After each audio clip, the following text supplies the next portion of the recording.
Iraan avas USA vastu uue rinde, kasutades Kuubal droone, vastavalt luureraportile. Donald Trump kinnitas, et tema valitsus uurib teateid Iraani varustuse ladustamisest saarel ning vastas, et Washington tegutseb kiiresti, kui info leiab kinnitust. Salastatud luureandmetel põhinev raport näitas, et Kuuba on soetanud üle 300 sõjaväedrooni. Arutati võimalikke rünnakuid Guantanamo mereväebaasi, Ameerika laevade ja Key Westi vastu Floridas, samuti Iraani sõjaliste nõunike vastuvõtmist. Ameerika Ühendriikide president otsustas käsitleda seda süüdistust kui reaalset ohtu ja tegi selgeks, et ei aktsepteeri Iraaniga seotud ründestruktuuri rajamist Kariibi piirkonda. Olukord muutub tõsisemaks, kuna süüdistus ilmub lahtise sõja keskel. Ameerika väed ründasid taas Iraani raketi, drooni ja rannikukaitserajatisi. Samal ajal laiendab Teheran rünnakuid Pärsia lahes ja püüab survestada Washingtoni väljaspool oma territooriumi.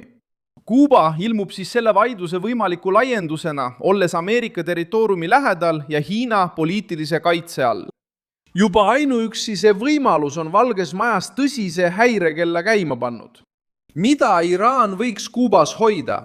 Miks Kuuba režiim oleks valmis sellist riski võtma? Kuidas Trump kavatseb seda ohtu takistada? Trump rääkis sellest juhtumist 13. juulil ovaalkabinetis. Pärast seda, kui reporter küsis otse nende teadete kohta, vastas president, et see teave võib olla tõsi. Ta kinnitas, et valitsus kontrollib juhtumit ja hoiatas, et Ameerika Ühendriigid ei luba sellel juhtuda. On teateid Iraani droonide kohta Kuubal, sellepärast tuntakse muret. Kuidas on suhted Saibaga selles kontekstis? Sõjaline sekkumine on endiselt päevakorral. Kui neil see on ja on võimalik, et neil on, lahendame selle ära, Marko on teises toas. Kui neil tõesti on, lahendame kiiresti, meil ei teki probleeme. Ne ei luba seda, nad võivad midagi varjata, uurime seda praegu, võib-olla on nii, võib-olla mitte, aga saame kiiresti teada. Washington ei näe seda teemat lihtsalt kuulujutuna. Valge Maja ei ole veel avalikustanud fotosid, dokumente, hoiustamiskohti ega uurimise tulemusi. Kinnitatud fakt siiani on uurimise olemasolu ja Trumpi avalikult väljendatud valmisolek tegutseda, kui info kinnitatakse. Aruanne viitas enam kui 300 Kuuba poolt soetatud sõjaväedroonile ning arutati võimalikke samme Guantanamo, Ameerika laevade ja Key Westi vastu. Samuti mainiti Iraani sõjalisi nõunike Havannas. Reuters teatas, et ei suutnud neid väiteid iseseisvalt kinnitada ning Ameerika valitsus ei ole avalikult esitanud luure poolt viidatud tõendeid. Sellest hoolimata teeb olukord muret, sest Teheran kasutab juba droone ja rakette, et survestada Ameerika vägesid ja liitlasi Lähis-Idas. Kui sellist struktuuri tõepoolest Kuubale rajatakse, püüaks Iraan viia oma ähvardusvõime otse Ameerika Ühendriikide vahetusse lähedusse. Hiina sekkus diplomaatilisel tasandil ja tugevdas oma toetust Kuubale. Hiina välisministeerium süüdistas Ameerika Ühendriike Kuuba rahva kannatuste põhjustamises enam kui 60 aastat kestnud blokaadi ja sanktsioonidega. Peking nõudis surve lõpetamist ja avaldas toetust Kuuba suveräänsusele. Hiina on oma seisukohta juba mitmel korral selgelt väljendanud. Üle 60 aasta kestnud täielik blokaad ja ebaseaduslikud sanktsioonid Ameerika Ühendriikide poolt on toonud Kuuba rahvale sügavat kannatust. Viimasel ajal on Ameerika Ühendriigid taas karmistanud blokaadi ja sanktsioonide meetmeid. See mõjutab rängalt Kuuba rahva põhielutingimusi ja tekitab rahvusvahelises kogukonnas muret. Ameerika Ühendriigid peavad kuulama rahvusvahelise kogukonna õigluse nõuet ja viivitamatult lõpetama blokaadi. Survestamine ja surve Kuuba vastu tuleb lõpetada ning tuleb austada Kuuba rahva õigust ellujäämisele ja arengule.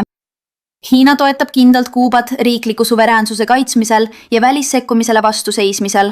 Oleme valmis koos ülejäänud maailmaga töötama rahvusvahelise õigluse ja võrdsuse kaitsmise nimel. Avaldus ei vastanud otseselt droonide süüdistustele, kuid näitab, et Havana ei ole isoleeritud. Kui Washington suurendab survet, on Hiina juba andnud märku, et kavatseb Kuubat poliitiliselt toetada ja esitada iga Ameerika tegevus sekkumisena. See samm on oluline, sest vaidlus ei hõlma ainult Kuubat ja Iraani. Palmer Luckey, kaitsetööstusettevõtte Anduril asutaja, ütles intervjuus, et Hiina on andnud Iraanile tootmisseadmeid ja tehnilisi teadmisi, mis võimaldavad kiirendada rakettide tootmist. tema sõnul annaks veel 2 aastat arengut Teheranile nii suure arsenali, et sellega silmitsi seismine tooks kaasa tohutud kulud. Lucky võttis riski kokku, öeldes, et Iraan ei tohiks muutuda võimendatud Põhja-Koreaks. Hiina andis Iraanile tootmisseadmeid ja tehnilisi teadmisi tootmise vallas. See põhjustas nende ballistiliste rakettide tootmise järsu kasvu pärast seda, kui nad olid selle uue süsteemiga juba mõne kuu töötanud.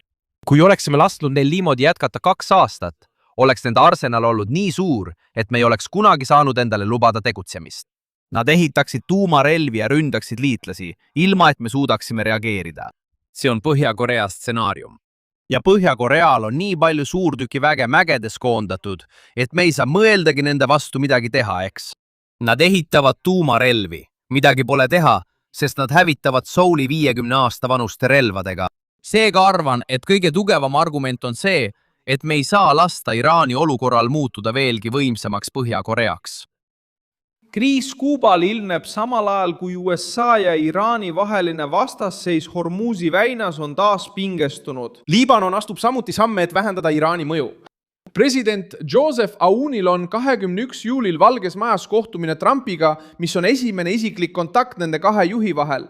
Kohtumisel arutatakse Ameerika Ühendriikide toetatud kokkulepet Iisraeli vägede järk-järgulise väljaviimise kohta Lõuna-Liibanonist, relvastatud rühmituste desarmeerimine ja Liibanoni valitsuse võimu laiendamine. Aoun kinnitas, et ei aktsepteeri oma territooriumi viimist kuristiku teise riigi huvide teenimiseks ning on juba süüdistanud Teherani Liibanoni kasutamises vahetuskaubana. See avaldus on suunatud otse Hezbollah ja Iraani projektile hoida relvastatud jõude väljaspool Liibanoni riigi kontrolli. Liibanoni ja Iisraeli esindajad alustasid Roomas 14. juulil taas kõnelusi Ameerika vahendusel. Läbirääkimiste eesmärk on rakendada 2 pilootala Lõuna-Liibanonis. Nendes piirkondades näeb plaan ette Iisraeli vägede lahkumise, Liibanoni armee sisenemise ja Hezbollah relvitustamise. Grupp lükkab kokkuleppe tagasi, kuid Aouni valitsus soovib taastada kontrolli territooriumi üle. Valge Maja kohtumine võib seda protsessi kiirendada ja võtta Iraanilt veel ühe piirkondliku survevahendi. Benjamin Netanyahu valmistab samuti reisi ette. Iisraeli peaminister peaks osalema senaator Lindsey Grahami mälestustseremoonial ja kavatseb kohtuda Trumpiga. See on Netanyahu esimene ametlik reis Ameerika Ühendriikide pealinna alates sõja algusest Iraaniga. Graham suri 12. juulil ja oli kindel Ameerika Ühendriikide ja Iisraeli liidu toetaja ning karmima hoiaku pooldaja Teherani suhtes.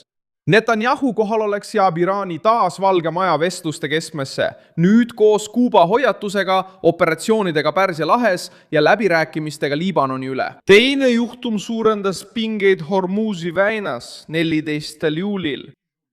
Puistlasti laev Lune põrkas kokku Keshimi saarest põhja pool, murdus pooleks ja uppus osaliselt Bandar Abbasi lähedal.